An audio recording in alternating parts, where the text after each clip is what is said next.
আসসালামু আলাইকুম। পানির অপর নাম জীবন। শুধু জীবন না, দৈনন্দিন জীবনে পানি দরকার।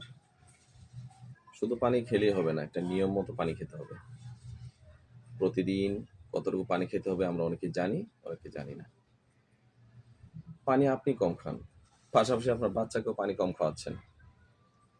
আপনি জানেন এই পানি কম খাওয়ার কারণে প্রস্রাবের ইনফেকশন হচ্ছে।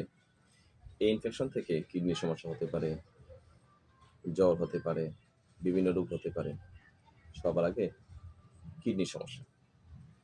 কিডনি বাঁচাতে পানি অবশ্যই পরিমাণ মতো খেতে হবে, যতটুকু প্রয়োজন।